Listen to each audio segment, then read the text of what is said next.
Assalamualaikum warahmatullahi wabarakatuh. Perkenalkan, nama saya Amir Lutfi, dosen di Departemen Teknik Elektro Universitas Andalas. Pada video ini, saya akan menjelaskan mata kuliah yang saya ampu, yaitu Jaringan Komputer, yang merupakan mata kuliah pada program studi Sarjana Teknik Elektro.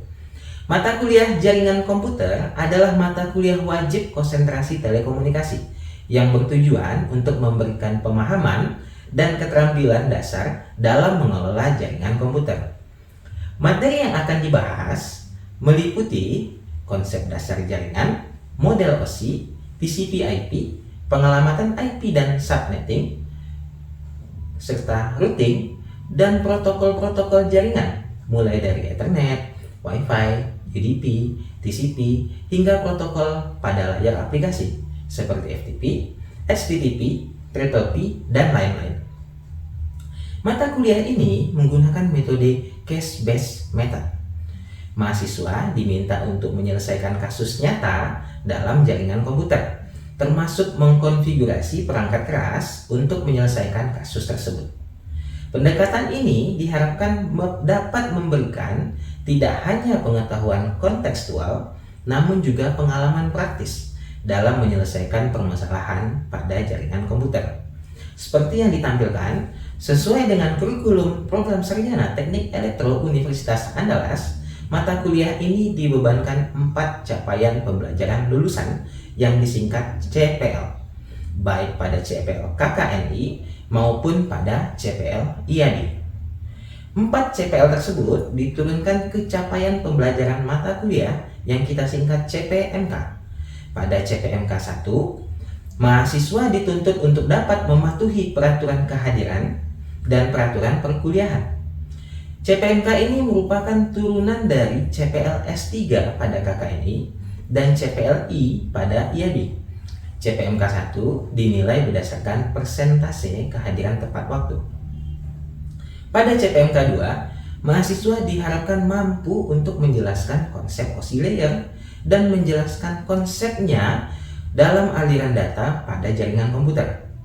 Dalam hal ini, jaringan komputer merujuk pada model TCP/IP berikut dengan protokol-protokolnya. CPMK 2 adalah turunan dari CPL P6 pada KKNI dan CPL D pada IADI. Adapun CPMK ini dinilai melalui 2 jenis asesmen, yaitu ujian akhir semester dan kuis. Selanjutnya adalah CPMK 3, yang mana mahasiswa diharapkan mampu merencanakan dan mengkonfigurasi jaringan pada suatu lokasi tertentu. Dalam hal ini, lokasi adalah kasus yang diberikan. Jadi, lokasi merujuk pada kasus yang diberikan pada metode case-based method ini.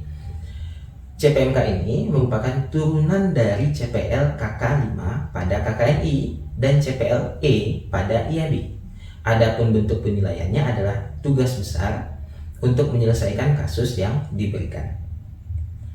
Selanjutnya, saya akan menampilkan proses pembelajaran yang meliputi penyampaian materi, interaksi dalam perkuliahan, serta proses salah satu asesmen yaitu kuis.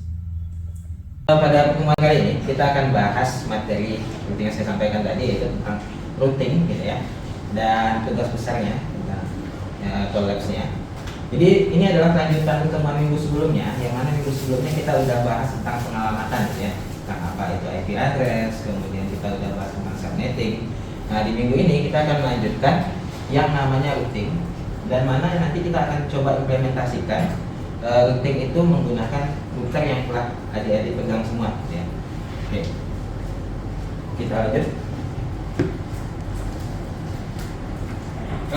Apa aja yang mau kita bahas dalam pertemuan kali ini? Yang pertama adalah konsep dasar routing dalam jaringan komputer. Kemudian perbedaan static routing dan dynamic routing. Yang selanjutnya adalah baru kita masuk ke studi kasus. Kita akan pakai router mikrotik kita, yaitu untuk implementasi static routing. Kemudian ada routing decision dan routing selection.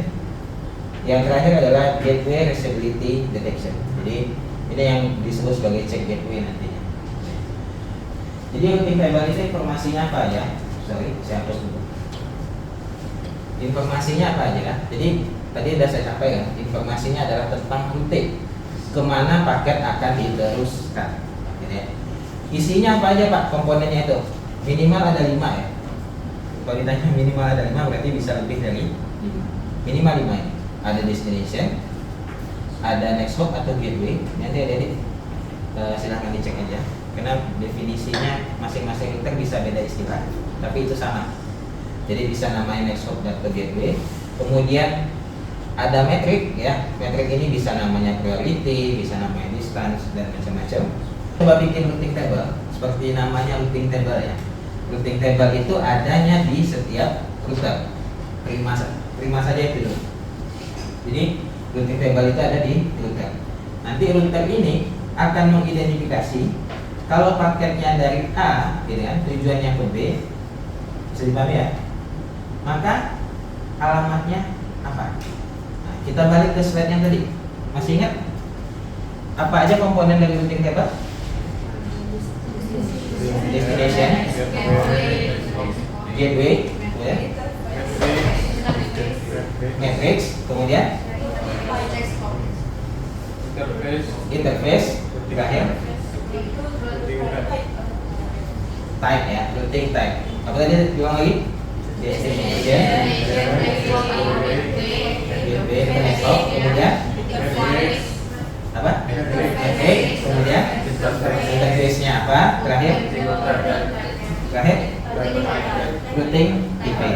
Nah, cuman di sini kita nggak bahas metrik dulu, kita nggak bahas routing type dulu. Jadi kita cukup bahas 3 buah ya, interface, kemudian gateway sama destination address. Yang ini 12 ya, 12.1, yang bagian kanan ini adalah 12.2. Kita contohin gitu. Maka kita coba buat routing table di 3 router. Kenapa? Karena routernya 3 gitu ya. Jadi routing table itu di masing-masing router ya ditambahin, bukan ada satu routing table besar kemudian selesai enggak gitu ya. Karena routing table itu beda router, beda routing table ya. Karena kan beda simpang, ya, beda petunjuk arah kan. Ada nggak Pak simpang Pasar Baru sama simpang bypass petunjuk jalannya sama? Mungkin nggak? Enggak gitu ya. Jadi beda router, beda petunjuk arah gitu ya. Sama kita tadi beda aja, beda simpang, beda petunjuk. Kita lihat router 1 dulu ya. Di router 1, maka kita buat yang namanya DST nya. Tujuannya apa? Destination address ya. Kemudian apa lagi komponen tadi? 3 dulu.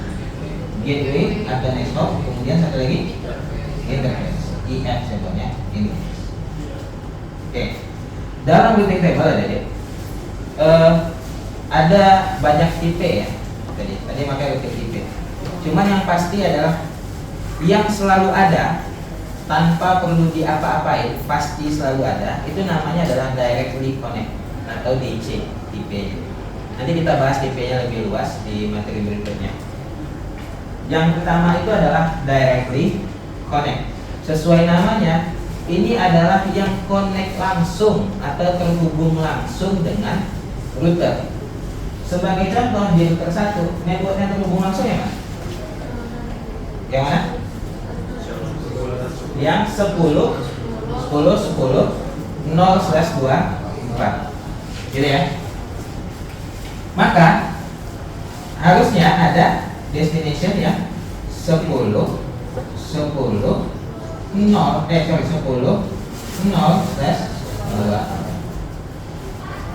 Ini namanya yang directly connect ya, terhubung secara langsung.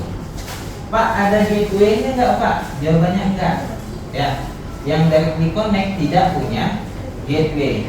Yang ada apa? Yang ada interface. Jadi contohnya misalnya di sini namanya adalah ETH1 atau ETH1, maka di sini interface-nya nanti adalah ETH1. Jadi kalau saya tanya router 1 dari connect-nya apa aja? Ada yang bisa jawab?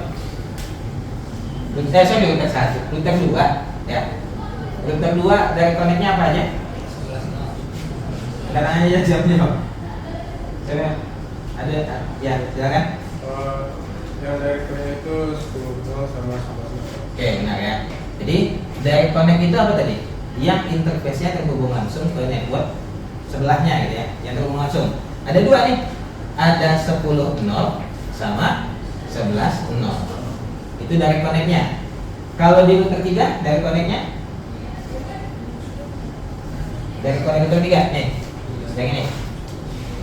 Siapa? Press N aja. Ya, silakan. Router 3 itu sendiri dari connect-nya itu 10.0 sama 12.0. 10.0 sama 12.0. oke, nah ya. 10.0 bagian sini, gitu ya. 11.0 bagian kanannya. Ya. Jadi dari connect itu yang terhubung langsung dengan apa? Dengan routernya, gitu ya.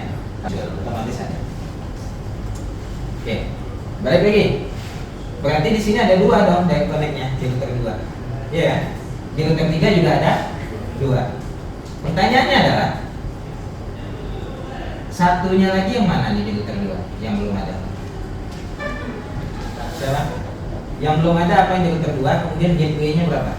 Katanya. Di router 2 yang belum ada apa? Yang udah ada tadi 10.0 sama 11.0. Yang nggak ada berarti 12.0. Gateway-nya? Ya, nah, gateway-nya adalah 10.10.3 ya. Jadi keluar dari sini, gitu kan? Keluar dari 10.2, tanya ke 10.3. Kan gitu ceritanya kan? Nanti kamu akan ketemu yang namanya 10.10.12.0. Oke. Bisa dipahami? Saya. Oke, kita lanjut lagi. Silakan ada yang kerja, ya. Oh, udah saya buat ya. Silakan ada yang kerja. Sesuai dengan kasus yang diberikan. Silakan buat tabel routingnya masing-masing, gitu ya. Jadi silakan buat tabel routing dari masing-masing router yang ada pada kelompoknya. Artinya routernya ada berapa tuh kelompok kalian? Satu kelompok. Ada berapa router? Ada 4 ya. Ada 4 router. Maka saya dapat 4 buah tabel routing. Oke? Bisa dipahami? Silakan dikerjakan dulu, nanti baru kita lanjut materi.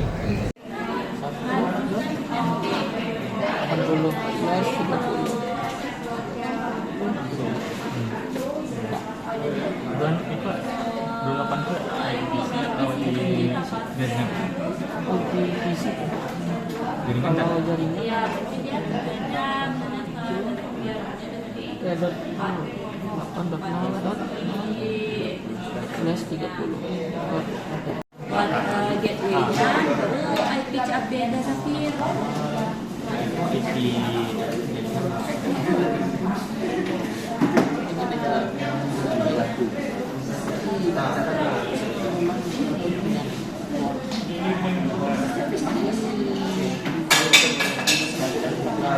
iya masih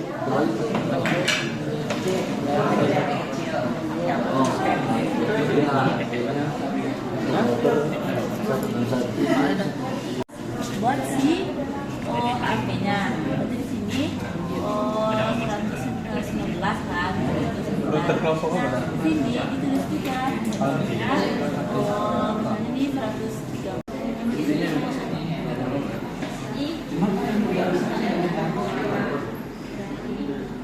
Tapi tetap ditulis Kan tinggal kalian tambah.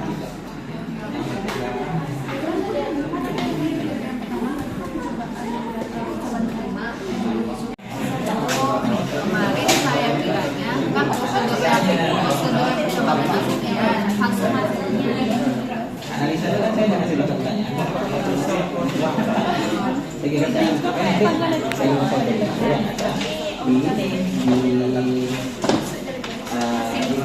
dapat datanya, kemudian kan dianalisa. prosedur yang LA sama TB sebenarnya sama dengan TB itu cuma ada berarti pengulangan analisa yang dari LA dan Decision, kenapa ada namanya routing decision? Decision itu apa? Putusan. Putusan terhadap routing. Kenapa butuh yang namanya routing precision? Karena rutenya itu bisa saja ada alternatif. Ya. Contohnya, kalau kalian mau ke Pasaraya sampai Simpang Pasar Baru, kalian bisa lurus, bisa belok kiri kan? Kenapa? Karena ada rute alternatif. Ketika ada rute alternatif, maka di sana ada routing decision. Dia harus pilih, dia harus tentukan, dia mau lurus atau belok kiri. Karena kedua-duanya sama-sama nyambung. Paham ya? Apa itu routing decision? Intinya routing decision adalah memilih rute yang terbaik. Ya, kalau static routing, maka yang milihin rutenya siapa? Kita. Kalau dynamic routing, maka yang milihin rutenya si protokol routingnya. Ya. Oke, kita lihat dulu tentang routing decision. Karena kita perlu paham ini. Bagaimana sih si router menentukan atau menentukan pilihannya? Routing decisionnya. Jadi ada dua urutan ya, ada dua urutan rute itu dipilih. Yang pertama itu namanya adalah LPM, Longest Prefix Match. Dia akan pilih prefix yang paling panjang. Masih ingat subnet ya? Subnet itu bisa diangka pakai 255 pakai oktal ya. Angka oktal lagi. Angka desimalnya gitu ya. 255 255 00 gitu ya. Atau bisa kita nyatakan dengan slash 16, slash 24. Masih ingat ya? Ketika belajar subnetting, dia akan pilih yang angka slashnya paling besar, prefixnya paling panjang ya. Atau istilah lainnya itu adalah yang paling spesifik. Kenapa namanya spesifik, Pak? Karena kalau makin panjang slashnya, makin besar angka slashnya, maka jumlah IP-nya makin dikit atau makin banyak? Makin dikit. Makanya kita sebut sebagai dia semakin spesifik. Karena jumlah IP-nya makin dikit. Jadi urutannya itu ya. Pertama dia cari yang slash-nya paling kecil. Oke. Yang kedua apa, Pak? Yang kedua baru dia lihat metrik atau kalau di mikrotik namanya distance ya. Dia lihat itu. Beberapa router disebut sebagai priority. Nah, jadi tolong diingat ya, itu istilahnya saja tapi itu sama. Ya, ada metrik, ada distance, ada priority. Itu cuma beda istilah, tapi tujuannya sama. Ini ada contoh Dede. Jadi kalau distance ini dia akan pilih yang angkanya paling kecil. Beda dengan prefix ya. Prefix dia pilih yang angkanya lebih besar. Kalau di metrik ini dia pilih angkanya yang paling kecil. Oke. Kita lihat contohnya. Contohnya gini. Ini tabel routing. Ya. Ada bisa lihat bahwasanya tabel routing ini tumpang tindih. Kenapa saya bilang tumpang tindih? Ini slash 16, maka IP-nya dari berapa sampai berapa? 196.168.00/16.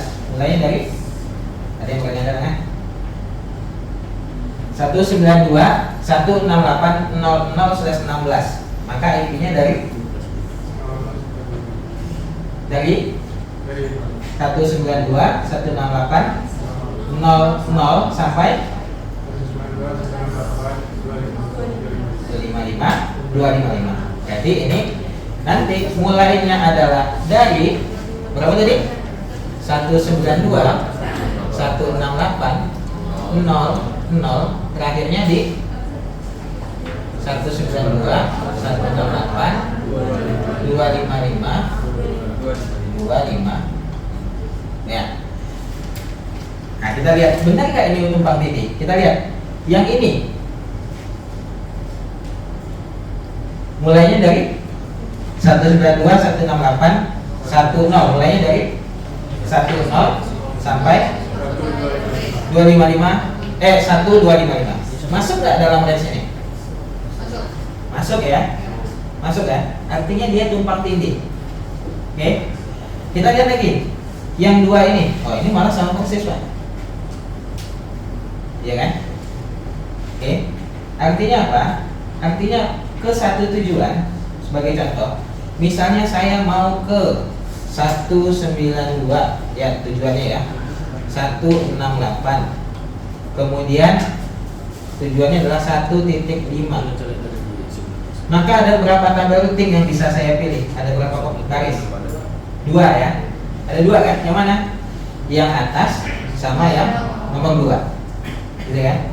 Iya kan? Pertanyaannya, yang mana yang dipilih? Nah, coba lihat teorinya. Yang pertama dipilih apa dulu? Yang paling spesifik atau yang paling panjang prefiknya. Maka yang dia pilih yang satu atau kedua? Yang kedua. Ya, berarti dia pilih ini.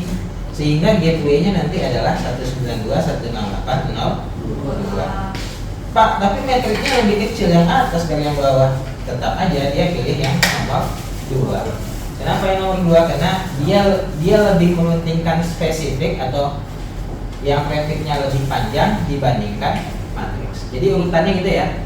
Jangan berpikiran, Pak, matriksnya ini 5, Pak. Jadi dia pilih 5. Enggak, salah. Ya, salah. Yang benar itu pertama kali ditentukan adalah panjang prefik. Oke? Bisa dipahami sampai sini? Bisa dipahami? Jadi kalau ditanya, saya mau ke 192.168.1.3, kemana gateway-nya? 1.3 gateway-nya?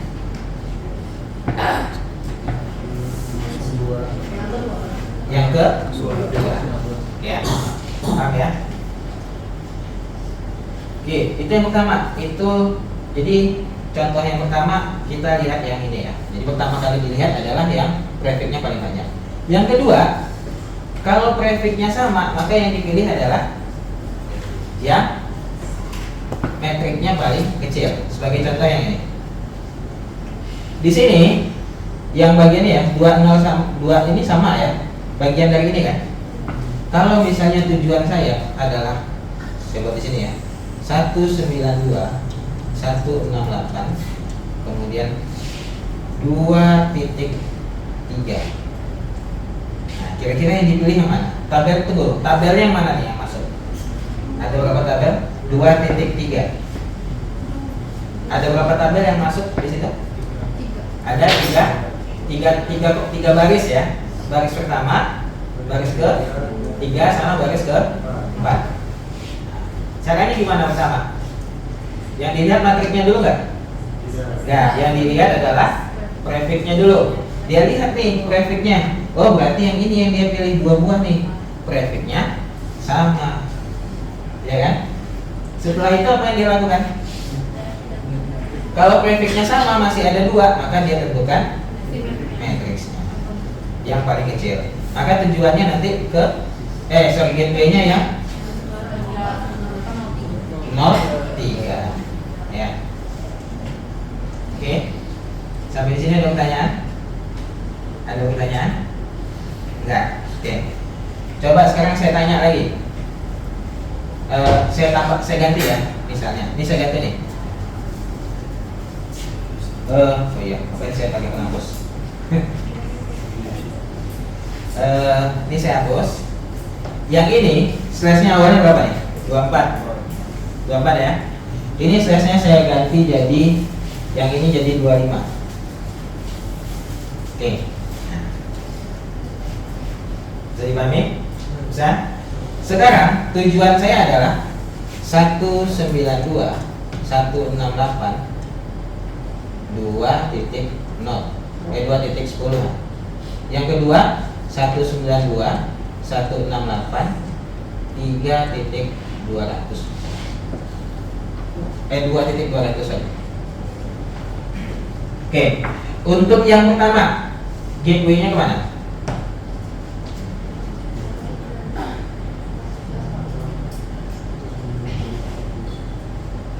Kasus yang pertama yang di atas, gateway-nya kemana? Ya? Yang keempat atau yang ketiga? Ya?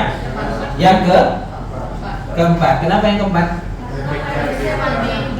Karena prefiksnya lebih panjang. Artinya apa? Ketika yang kasus di atas dia pilih yang ini, prefiksnya lebih panjang. Walaupun secara matriks ini lebih kecil. Ya.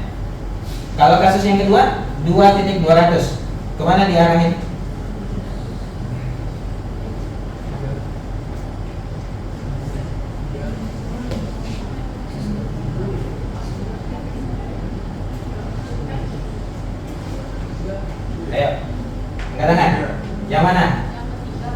Yang ke? Yakin? Yang ketiga, yang keempat? Yang ke? Tiga. Kenapa nggak yang keempat? Oke, karena tidak masuk dalam range-nya, ya kan? Range-nya kalau yang ini berapa nih? Yang 2.0/25. Range-nya berapa? Sampai 127 ya. Kalau IP-nya masih 0 sampai 127, berarti dia masih yang bawah nih, ya kan? Tapi kalau udah 129 misalnya, dia udah nggak masuk range ini kan?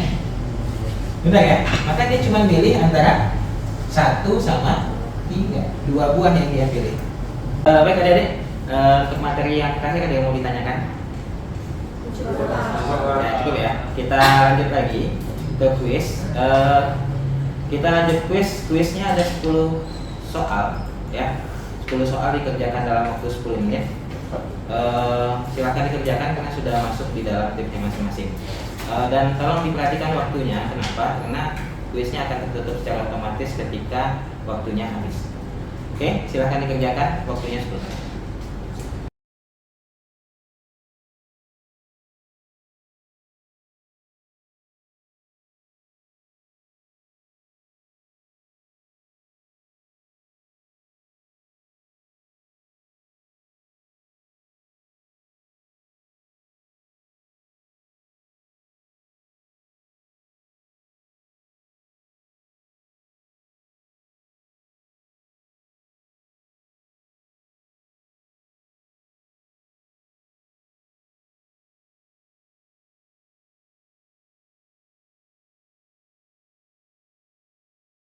Kita bahas adik-adik, ada 24 orang yang ikut hari ini ya. Kemudian skor rata-ratanya 74. Nah, jadi kalau dapat 70 berarti dikurang rata-rata. Ini adalah pilihlah 2 IP yang dapat digunakan, nanti yang IP-nya valid. Kalau IP valid ini paling mudah. Kenapa? Kenapa IP yang valid itu pasti mulai dari 0, berakhirnya dengan 255 ya. Kalau ada 256 gitu ya, 257, 300 ya, di atas 255 itu pasti nggak valid. Ini nggak bisa digunakan. Ini ngitung subnet ya, tinggal konversi saja. Kalau slashnya 17, subnetnya berapa? Ini ada yang menarik ya. Ada yang nulis kayak gini nih, 111. Pak, satunya banyak pak. Ya benar ya. Cuma saya nggak mau bilangan bintang, karena nggak ada yang nulis subnet dalam bentuk bilangan bintang. Subnet itu dua macam ya. Bisa, jangan diketahui namanya, itu siapa nih? Kita cari tahu ya. Kita cari tahu siapa nih. Cuma jangan dibully temannya. Jadi subnet itu, ini benar nggak? Benar, nggak salah ya.